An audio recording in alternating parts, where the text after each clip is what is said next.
Dang it. I forgot to readjust this before recording. I got a weighted blanket now. And we're gonna react to a Pokemon Death Battle Royale. Get this a little bit smaller. There we are. And I'm a little bit sleepy.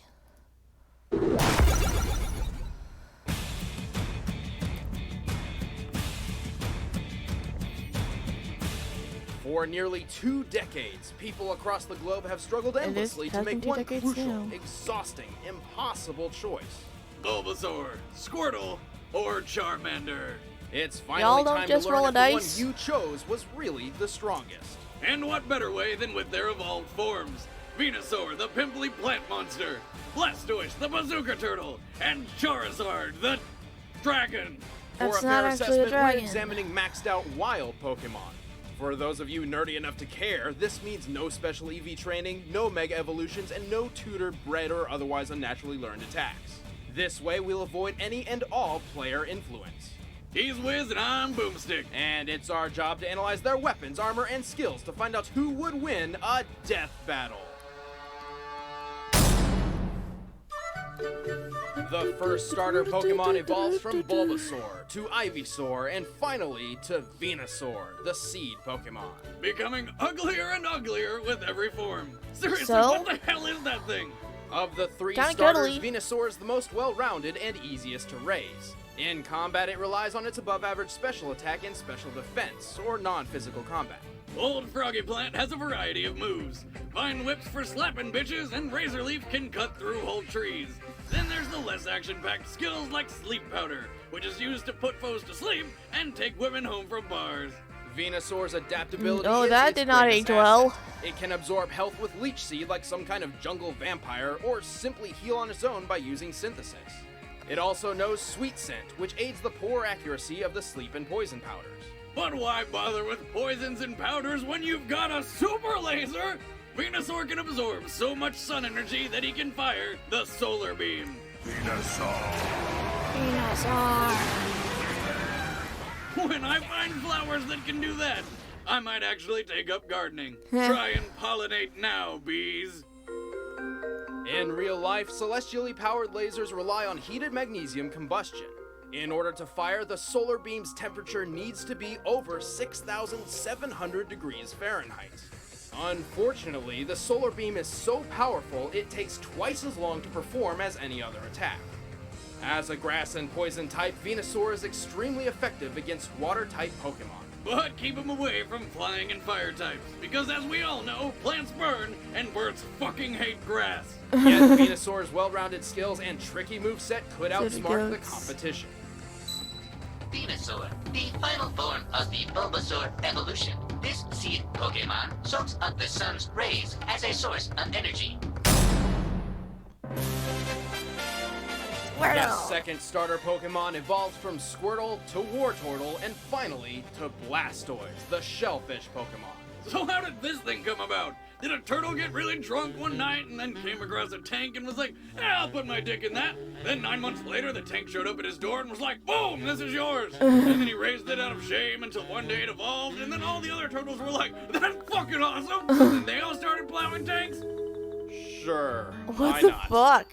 Blastoise firmly boasts defense over offense, using his weighty bolt to outlast and overpower foes. Like a stone firm upon the shore, he can take wave after wave of punishment. As poetic as that was, he won't be winning any marathons. He's almost as slow as a tortoise, which makes sense, unlike the giant gun sticking out of his back.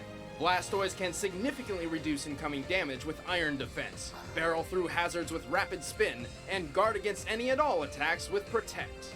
He can chomp foes with Bite and crack heads with Skull Bash, but most of his arsenal focuses on water power, blasting foes with Water Gun, Water Pulse, Aqua Tail, and Bubbles. But despite its lack in attack-type diversity, Blastoise can maximize its watery weaponry with Rain Dance, a rainstorm that amplifies water-type moves and blocks out the sun. But his ultimate attack is Hydro Pump, where he blasts water out of his twin cannons with enough force to accurately punch through steel at a range of 160 feet. High-pressure water jet cutters are used industrially to cut through metal with at least 55,000 psi, or pounds per square inch. By measuring Blastoise's cannons in comparison to his size, we can tell his hydro pump has a power of 90,000 psi. Ouch. That'll get the stains off your patio, along with your patio and possibly house. Blastoise is effective against fire-type Pokemon, but weak to grass and electric. And when he's not battling, Blastoise can be found training on secluded islands to strengthen his combat skills. If it plays its defenses right, Blastoise just might outlast everyone. Blastoise's strength lies in its power rather than its speed. Its shell is like armor, and attacks from the hydro cannon on its back are virtually unstoppable. The final starter Pokemon evolves from Charmander to Charmeleon and finally to Charizard, the flame Pokemon. I would so ride that into battle. Well, that could be tough. A full-grown Charizard is only 5 foot 7 inches tall. What? That's bullshit. I want to ride a dragon to burn the villages of my enemies, not hang out with it on the sofa. Despite its size, Charizard is extremely fast and extremely powerful. Its speed and special attack eclipse the other two starters twice over, the trade-off being unfortunate frailty. But since he can fly, it's pretty hard to get a hold of him. Charizard's moveset is incredibly diverse, ranging from the obvious Fire Breath to flying, dragon, and even ghost-type attacks. At close range, he'll always have an edge up by using either Slash, Dragon Claw, or Shadow Claw. He can strike from above with Wing Attack or Air Slash, but his real strength lies in the flames. He'll burn and bite you with Fire Fang, trap you in a vortex of embers with Fire Spin, smash you apart with Flare Blitz, At the cost of self-inflicted recoil damage. and of course burn you to cinders with Flame Burst or Flamethrower. Charizard can reportedly burn through solid stone. This means his flamethrower reaches temperatures over 2,000 degrees Fahrenheit. Damn. Charizards are aggressive and warrior-like, and will actively seek fights with stronger opponents. The fire and flying I type think that they combination do makes get Charizard bigger. doubly effective against grass Pokemon, I think the but 5 weak and to 17 water might be for types. domesticated If ones. it spends too much time in a heavy rainstorm, its flame will go out. Permanently.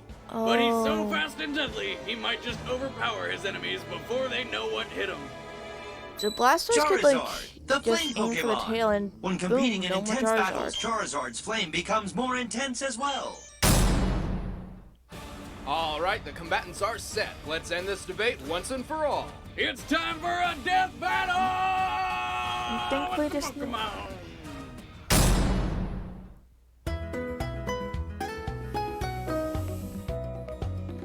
So they got the Pokemon, and what is going on?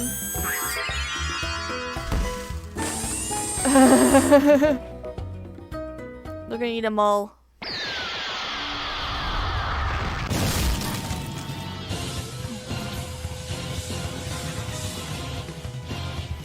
Charizard's gonna start it.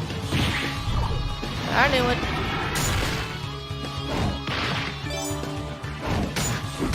I wish we had like the health bars on this one.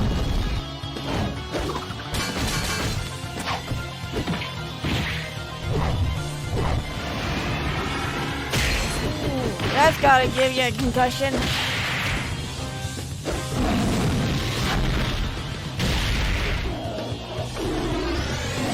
They should probably do this for like every generation of Pokemon.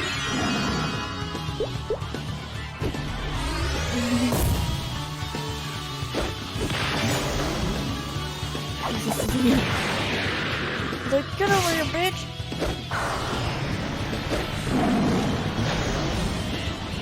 Come on.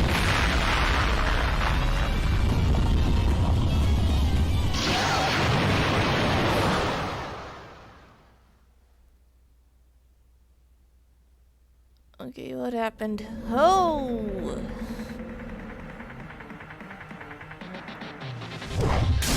Ooh. Oh no!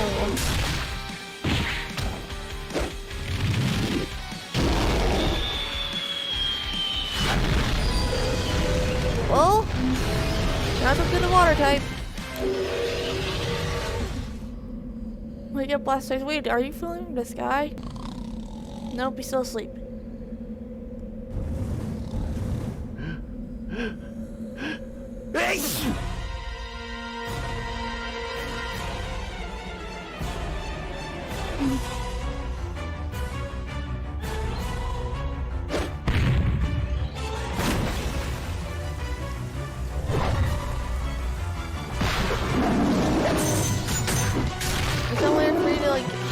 recover from Charizard. Oh, that's gotta hurt. Oh, yeah, that has gotta hurt. Oh, he ripped off his wings. There goes your flight advantage.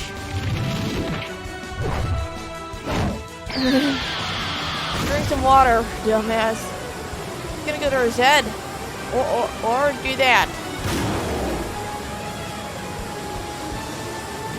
Did he get launched into fucking space? Oh, when he hit!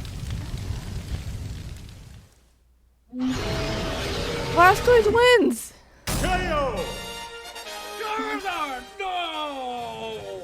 Oh, and Froggy plant whatever a sword.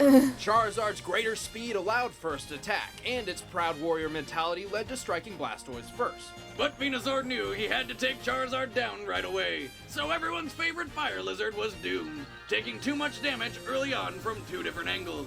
But poor Venusaur didn't stand a chance against Charizard's dual typing, and the bulky defense of Blastoise was more than enough to outlast both of them.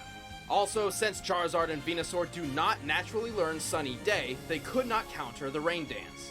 But Wizard, shouldn't they all just counter each other? Yes, the rock, paper, scissors factor is a bit tricky. Grass beats water, water beats fire, fire beats grass. But ultimately, the core of any Pokemon battle boils down to mathematics. Every attack does a specific amount of damage, with specific effects to specific types with a specific accuracy. And each Pokemon's stats are clearly displayed in the good old Pokedex. So, by comparing every move, effect, choice order, and likeliness of occurrence, there are over 7,000 different possible ways this Battle Royale could play out. And out of all potential matches, Blastoise wins the majority.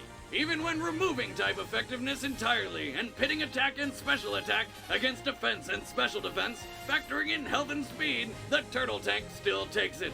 Blastoise H2 owned. The winner is Blastoise.